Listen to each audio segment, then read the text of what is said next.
On this episode of LVAD Talk, we speak with Mike Alleva. We discuss how he found out he had heart failure, flying up to VCU, his heart history and being athletic. Is it a purse? Single dads and LVADs. LVADs and showers. LVADs and dating. Flying with the LVAD. And of course we talk basketball.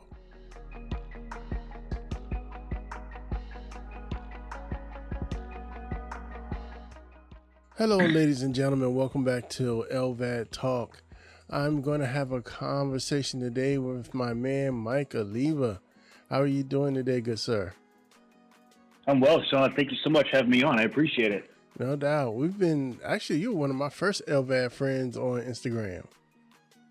Yes, sir. OG LVAD. So did you have a transplant? No, I haven't had a transplant yet. I'm on the transplant list. Been on the transplant list since November of 18. Okay. So yeah. But I'm a pretty big guy, almost 6'2", so it's hard to find the heart, I guess, from my size. Yeah. You got that Hemi. Yeah, man. So tell me your story. How all this started. I know that you're really involved in athletics. Yeah. Tell me your story. How did it start? Yeah, so it's ironically almost about 3 years to the date, I started having shortness of breath, completely out of nowhere. As you can see on Instagram, my son's, big into basketball. We were playing basketball outside every single day, up and down the court, just going up and down. And then one morning I was having shortness of breath and decided just to go check it out. And it wound up saying that I had massive heart failure. My heart was operating at 10%.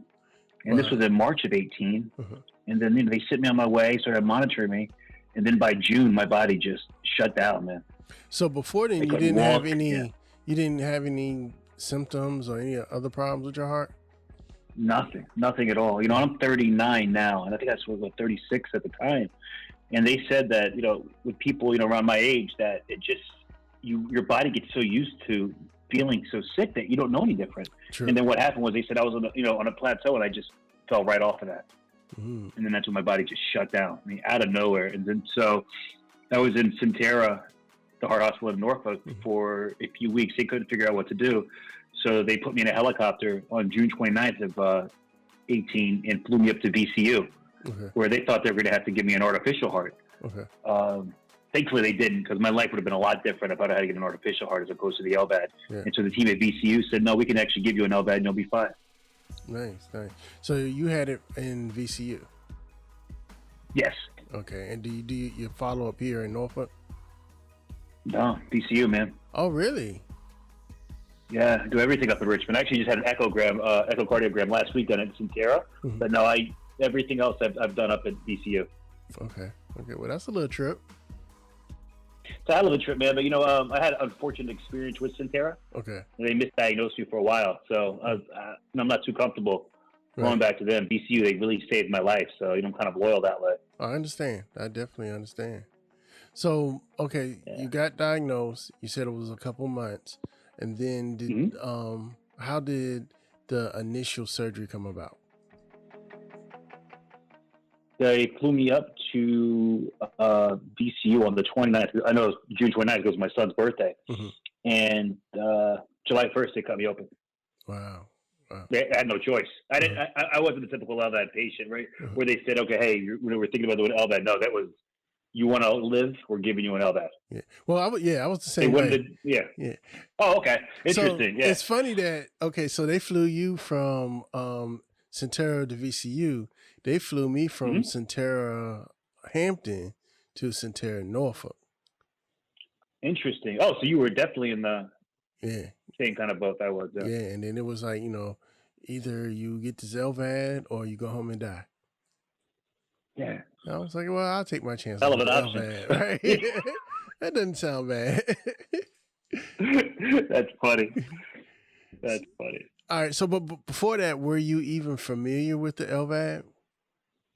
Oh, of course not. I had no idea. Yeah. I had no idea.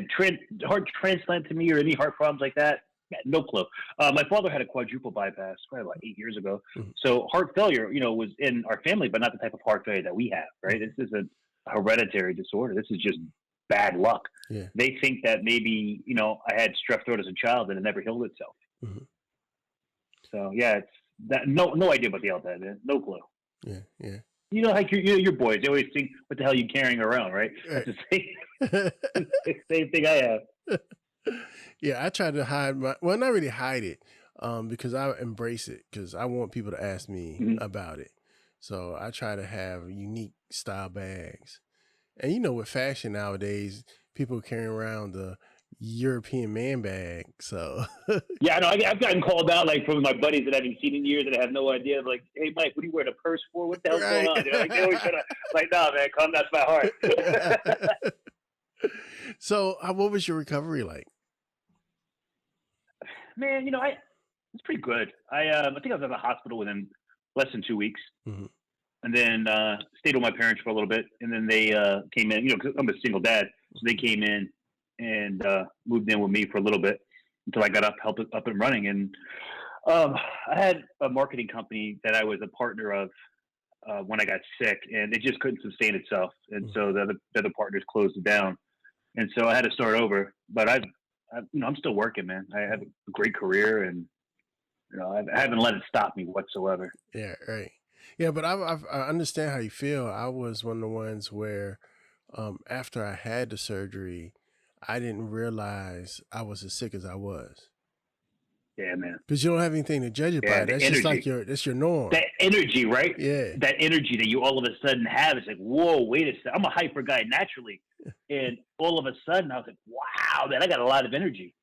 So how long was it before you started dunking on your son?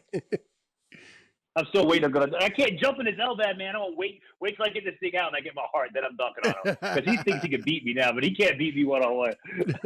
Well, I want to talk about your son. He's shaping up to be a great little ball player. Yes, sir. I want some tickets when he gets to the NBA. Yes, sir. Absolutely. Courtside, you're there. Right. I don't care what team it is. Right. Nah, man. He's a good kid. You're a father, so you get it. When this was all going on, man, that was the thing in the back of my head. I'm not leaving my child. Right. And I'm a man of faith, and I believe in God, and I was not gonna leave my son without a father, man. So everything I do, I do it to show him that we work hard and things happen.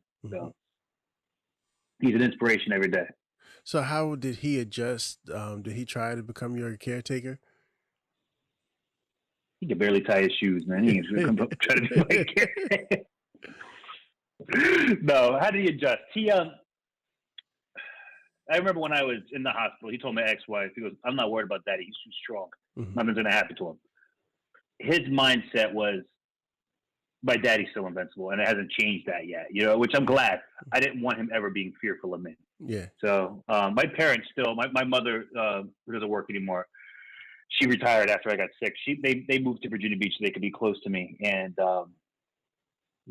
she comes over and changes my bandage and stuff for me. So that takes the burden off of him trying to have to learn it, because we'd be in trouble.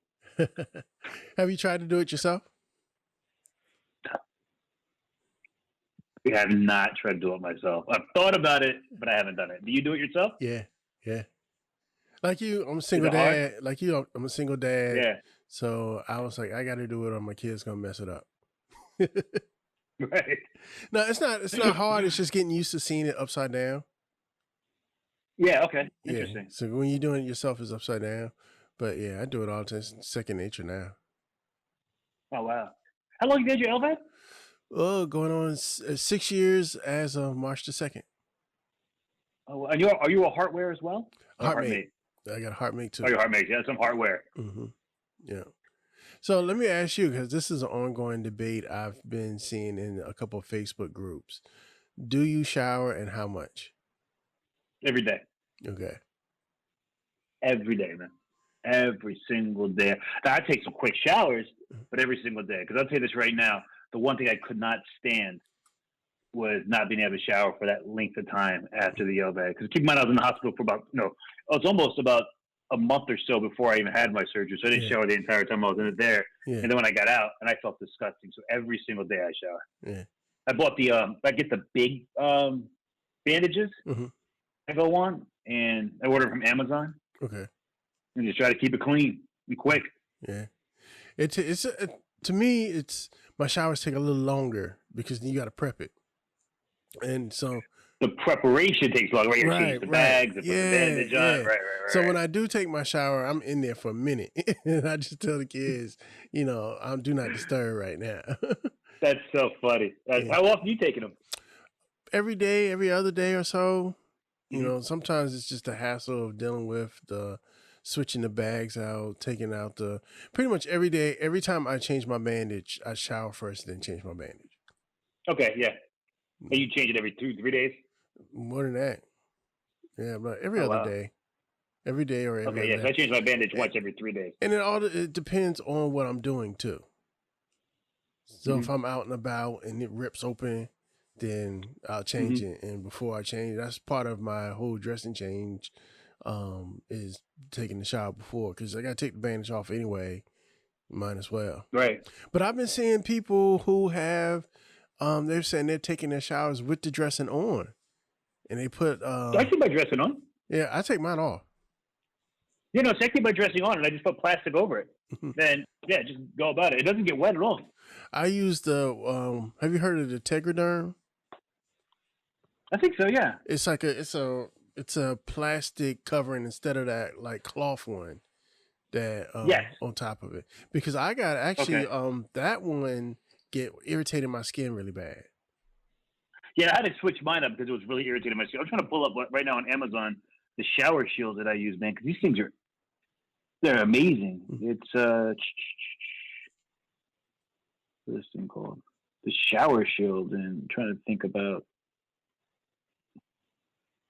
how many times I get these, and it's a month package worth, and they just stick right there and they cover it up. Okay. Yeah, it's really good. So I've seen people who have had their LVAD for years and haven't taken a shower. Wow. But they say it's because now everybody's medical team is different. And if you're listening, I suggest you follow directions of your medical team. We're just talking about our experiences. But they said... No, absolutely. Yeah, listen to your team. Yes. They said their team told them not to shower because of the shower bag can cause infection. Wow. Yeah. In years? Yeah, I couldn't even imagine. Yeah. Because those bird baths, man, they were just, I couldn't, it's just, I need a shower, man. That's how I wake up. What's the first thing I do when I wake up in the morning? So the one thing I wish I would have known before I had my LVAD, and it's no way of knowing. That's one reason I do this. There's no way of knowing what you need to know until you experience it. The very last bath I took, I might would have stayed in there for about 20 more minutes. Got that, and I have dreams of diving in pools and the ocean. Yeah, man. And I just want to when I'm working sometimes, and I'll just close my eyes and imagine just diving. I'm not even a big diver. I want to just dive in a body of water so bad, man. That's the thing I look forward to. That's what I really, really look forward to. It wasn't a whole lot of exercising that I did do, but I would swim. Okay. My father was in the Navy, and one of his last duty stations was in Puerto Rico. And in Puerto Rico, was nothing else to do but swim.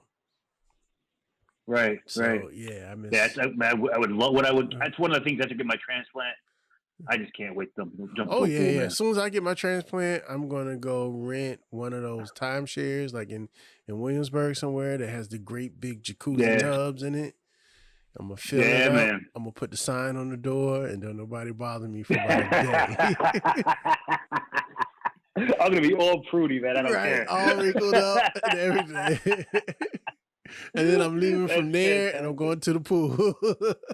Right, man. Oh, that's just something. That's great. It's funny you say that. People that have the normal path of, hey, you're gonna get an LVAD in weeks. I would suggest stay off of Facebook. I'm in that LVAD group that you're on, and it seems like it's a lot of worst case scenarios in those groups, man. That, people that are having horrible experiences with their LVAD. And if I read that group before I joined and before I got my LVAD, I would not have gotten it based on what I see people write. Because it hasn't been like that for me. Right, right. And that's why I want to have this discussion with people. And I'm talking to people all over because everybody, I know, understand some people are going to have a bad experience. And I spoke with a young man Right. the other day his LVAD experience was terrible, but his transplant experience was great.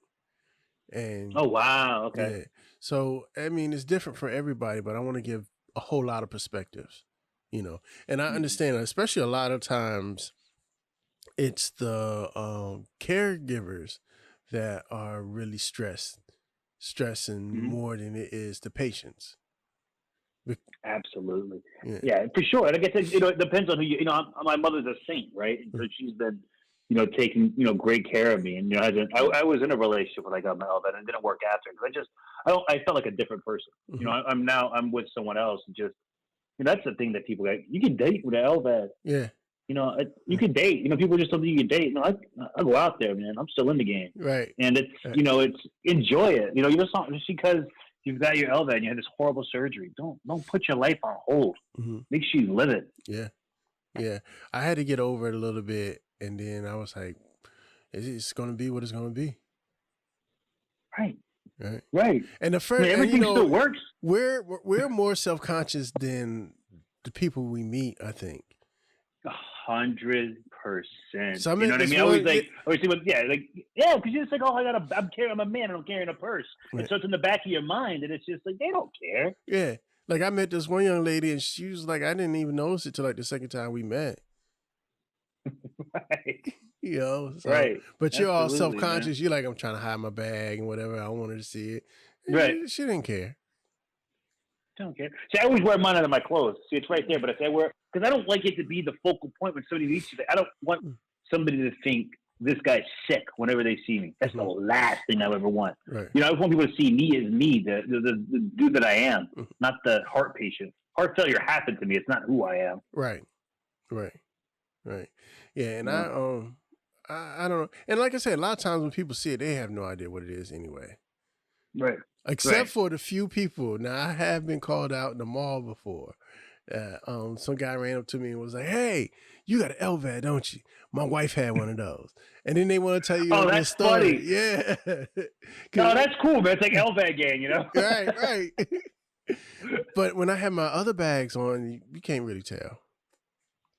Right. It's just, when you see somebody with LVAD, that's what, when I saw that we connected on Instagram, I was like, wow, it's cool, to see people that are like, because nobody knows. Yeah. Right. And so when you have somebody that has an LVAD, it's cool. It's like, we both have an LVAD, but we both like Jordans. Yeah. Yeah. Right. So it's just like, it's cool, man. And to be so close, people don't realize we live probably like 40 minutes away from each other. If that. Yeah. And now that everything is, you got your vaccine yet? Yeah, I got both of them. I got my second one last Monday. Okay. Yeah, I got my second one Friday. I got my second one Friday. Oh, okay, cool. So then we can hang out. We're still here. Yeah, man. Absolutely. We're all vaccinated now, man. Yeah, man. So, but getting back to the whole dating thing, it's doesn't change anything. Like you say, everything still works. You just kind of got to... It works, man. Push it to the side. You got to push it. Push to the side, man. That's all you got to do. But it still works. Everything still works. Do you have an ICD? Absolutely, man. A what? Do you have an ICD, the defibrillator? Mm-mm. Wow. Nope. Yeah, that's... LVAD was the first thing they put on my heart, man. Yeah, so I got the ICD. Was it before or after? It was after. I think it was after I got my LVAD. They put an ICD because my main thing was AFib. So my heart would start beating uncompletely. I could just be sitting down and my heart's beating like I just ran around the block. And oh wow, okay. Yeah, that kind of controlled it. That kept it at bay. And that's the only issues. Yeah. Like I haven't had any issues with my LVAD, but my defibrillator has shot me a couple times. Has it really? Yeah. What does that feel like? Does it feel like you're getting electrocuted? It's worse. It's okay. So you play sports. You ever got hit in the face with a ball? Hell yeah, man. That's what it feels like. And you know how you get the stars in your face? Yeah. And you're just disoriented for a few seconds. That's what it feels like. Did it happen while you were driving or were you just sitting at home? No, the first one, thank God, happened. I had just got through driving. So, okay. Uh-huh. Backstory, my wife was sick when I had my LVAD, and she passed away 6 months Oh, I'm after sorry, I man. had it. She had cancer, and she was going through hospice while I was, you know, after you have your LVAD, every few weeks you have to have a doctor's appointment. They had just Yeah. admitted her to hospice the same day, and I had to drive from Virginia Beach to Norfolk to go to my appointment. Of course, I'm stressed. I was running late. And Yeah. there's a real correlation between the way you feel, your emotions, and your heart rate. Absolutely. For So sure. I went to AFib like in the parking lot and didn't realize it because I'm rushing, trying to get out the car. I walk into the heart hospital, and if you're familiar, they got those little benches along the wall. Yeah. Yeah, Yeah, I absolutely. walked past I walked past the hall to get to the advanced heart failure clinic because I just wanted to sit down at one of these benches. Yeah. And 2 steps before I was about to sit down, pop, it went off. Oh, wow. Yeah, and I looked What around. happened? You just fall? No, I ain't fall because I was going to sit down anyway. But I looked around Yeah. because I was like, somebody just hit me. I was like, is somebody trying to rob me in the hospital? What's going on? What? That's funny, man. So I sat down and I just hilarious. was like, help. So it helped. Something just happened. I'm not sure what it was. Because it was the first time it had happened. Yeah, it was the first time it happened. So, yeah, I think it's happened about 4 or 5 times. But I've learned to kind of control myself and my emotions. No, absolutely. But That's it's wild. also happened during the first year or so. I had my LVAD, and I think my heart was healing. It wasn't like now. Okay. I don't never go to AFib anymore. Now you're on the transplant list, right? I am, and I'm not. Like I'm on the transplant list, but now they got me on like temporary hold because they want me to lose more weight. I'm battling with the whole weight thing. Okay. Yeah. COVID doesn't help that. No, that COVID was the problem because I was on the transplant list. I was certified. I was ready to go. But during this time, the whole year before, I had been working out. I'd been going to the gym. I had been losing the weight. Because when I started, I was 300 pounds. I'm like 240 now. Oh, wow. Yeah. Okay. So I had been going to the gym, and I got to the point where I like going to the gym. I was looking forward to going to the gym, and then COVID hit. And I tried, I tried to keep it up, but it's different. It's not the same. We were sitting around the house. We couldn't go nowhere. And I ended up gaining some weight back. So, yeah, I gained about 10, 15 pounds back. Okay. Yeah. I bought a treadmill, but I just look at it from time to time. I got a Peloton right in front of me. So now that I got my, I'm excited now because now I got my vaccine. I'm planning on going to the gym on the 1st and starting all over again. Oh, that's great, man. Yeah, and that's all we can do, right? Yeah. Yeah. And I am considering getting the weight loss surgery. Oh, wow. Yeah. Gotta keep it down. Is the team fine with that? Yeah. Yeah. They suggested it because I lost, like I said, I was 300 pounds. I'm down to, today I think I was 240, 247, something like that. And I lost all that, but it's like I plateaued. And especially not being able to go to the gym as much as I would like. That's the next step. Absolutely. But I think I'm gonna go ahead and take advantage of it and get to for sure. Get my ultimate sexy on and get that beach spot on, man. Right. That's great.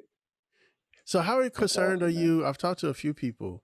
How concerned are you about getting transplant and I don't want to say things get worse, but having complications from transplant? Because it's out of my hands, man. Yeah. Because a lot of people look at the LVAD as how I want to say it. They know what's happening with the LVAD. They're more secure with the LVAD. So many things aren't going to happen as long as you don't have to worry about rejection. Yeah, you don't have to worry about rejection with the LVAD. But you can still get your transplant and then something else happen, and you don't have the safety of the LVAD. Like I always feel like as long as I got my LVAD, I'm Iron Man. Nothing can, nothing that can kill me.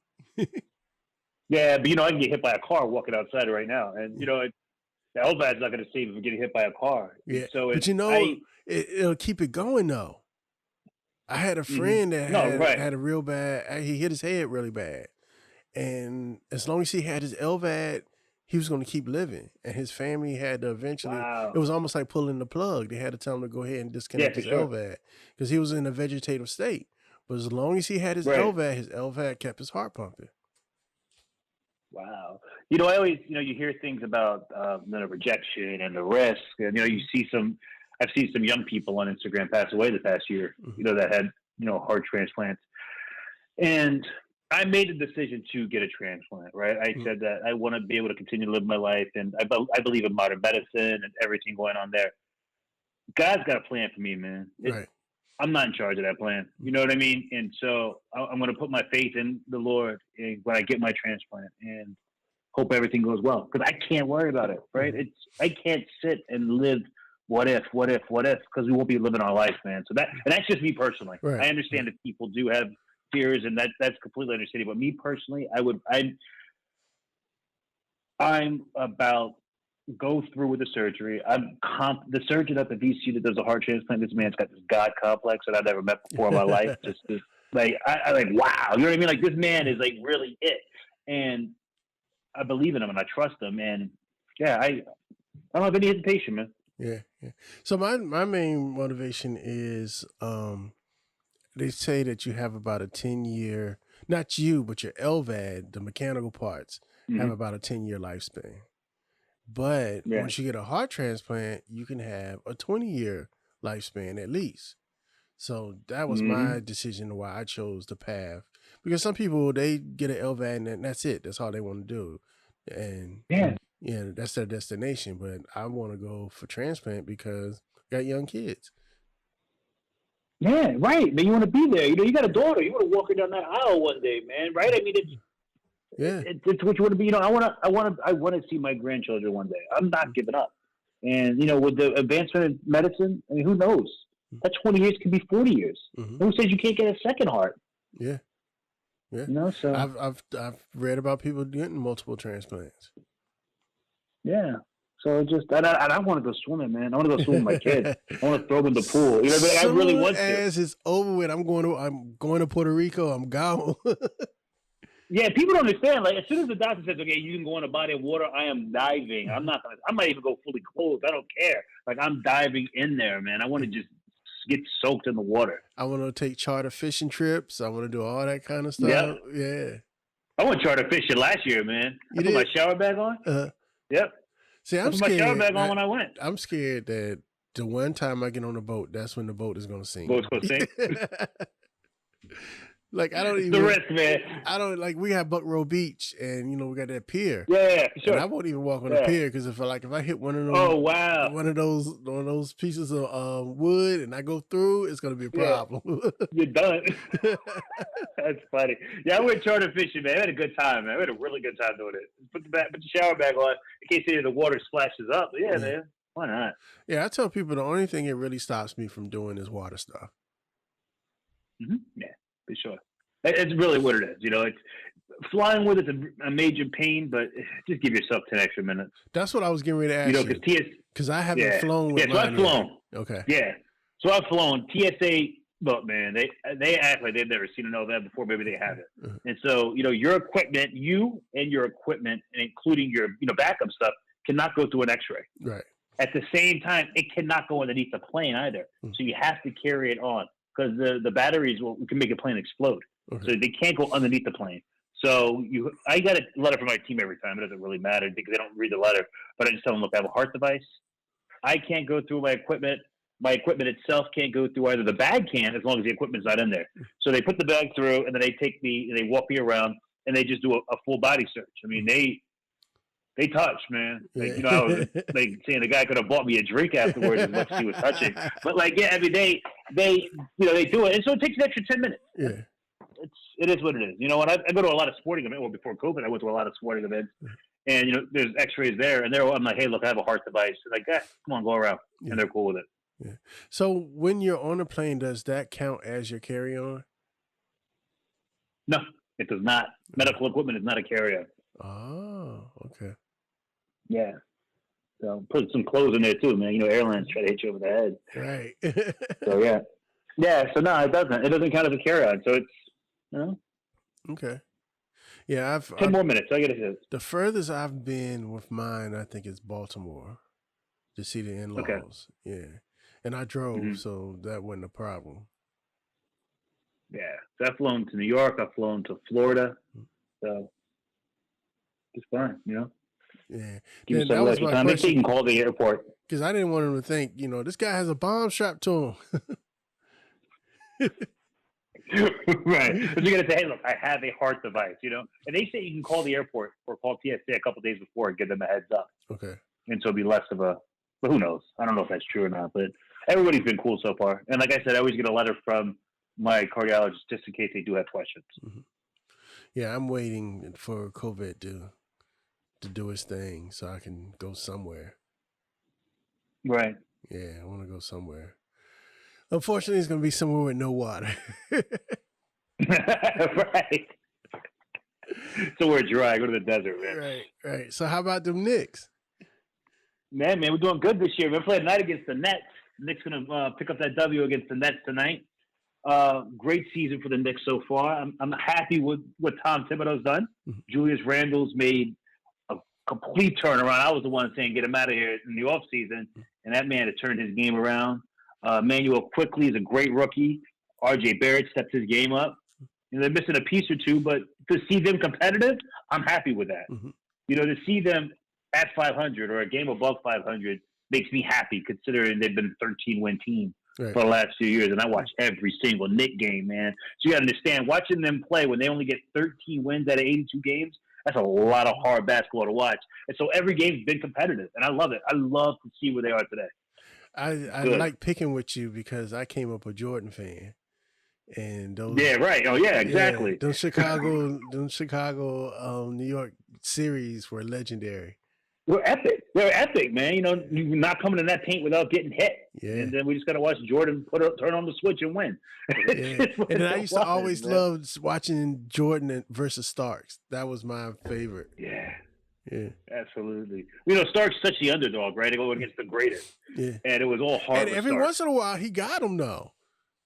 Right, he did. No, he did, man. Those are great, man. I miss those '90s Knicks. Yeah, and those '90s, so the '90s NBA. You have to get ready to say I miss '90s NBA because even though yes, you had superstars like Jordan, I felt in the '90s it was more team oriented, and now it's more player oriented. Yeah, absolutely. I don't want to sound like the old guy, right? That, my day was so much better. I think today's players are incredible athletes. Mm-hmm. I just think what they were, but the 90s basketball was a lot more physical. When you could actually put your hand on somebody and stop them, you're going to, that's a lot harder to score. And so when you could hand check somebody like Jordan, he still puts up 35 a game on you. That's how good of a basketball player he was.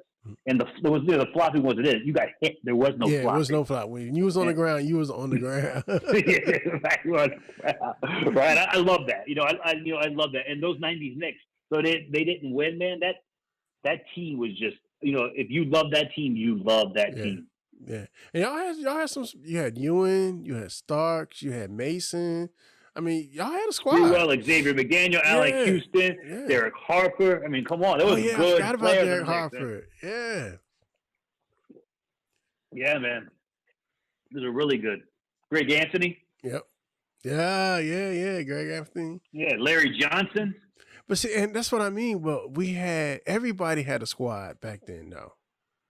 Yeah. You had the Knicks, you had Charlotte, you had the Bulls, you had Detroit, you had the Pistons, you had Houston, you had the Pacers, the Jazz, of course the Lakers. Everybody had a squad. It wasn't just like the Lakers. Right. It was the Lakers and Golden State. Celtics. It was everybody. Yeah. Right. But there were teams that were just. There was a lot of good teams. 1 through 8 in that playoffs. Was Seattle. Good. When the Knicks won and. Yeah, see the superstars with Sean Kemp and Gary Payton. Yeah, I mean, come on, you guys are great, man. I would like to see really the NBA go back to that.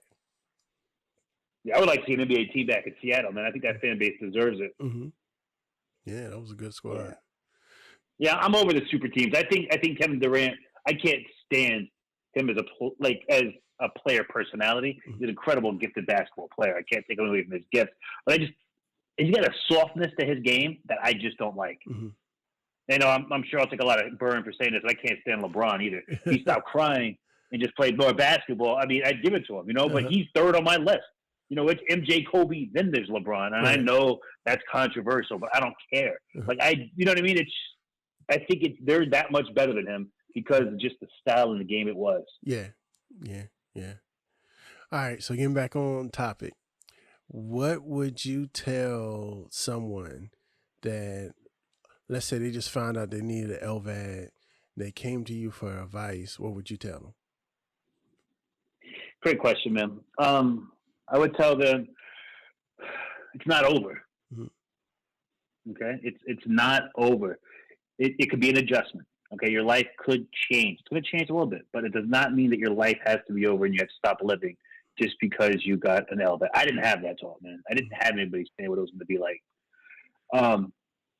You know, and if anybody is, you know, you can look me up on Instagram and find me if you have any questions, because I don't mind being there and being a support system, because life doesn't end because you have an LVAD. It's going to help you continue your life. Yeah. And I would suggest doing it because it's better to be alive with a man purse than to be dead. Mm-hmm. And do it. Be smart about it. Take care of your body. Listen to your body, you know, and I would 100%, if somebody said LVAD or not, 100%, 10 out of 10 times I'm saying LVAD, yes. Yeah. I like to call it my reboot. Yeah, man. Yeah, my life rebooted. Absolutely. After that. And listen to your team too. You know, we made a comment about that shower comment, but listen to your team. You know, I see people that might not be doing well, and I don't think they're quite frankly listening to what their team says. Mm-hmm. You know, watch your vitamin K intake. It's going to be something that I never knew about in my life until I had my LVAD. Because when you're I'm on warfarin. I'm struggling with that because the whole weight loss thing, and you know, you wanna. Right now, I don't eat anything green. I don't eat anything green. I haven't had. I never like salad. I never in my life enjoyed salad. Man, I want a salad so bad right now. I crave it every day. Well, I was a shower and a salad. Yeah, shower and salad, a swimming pool and salad. So they told me that it's either or. Either you don't have greens, or you got to try to have greens every day. So consistently the same amount, though. Yeah, I did it with green beans. I did it with green beans for 3 months. Uh-huh.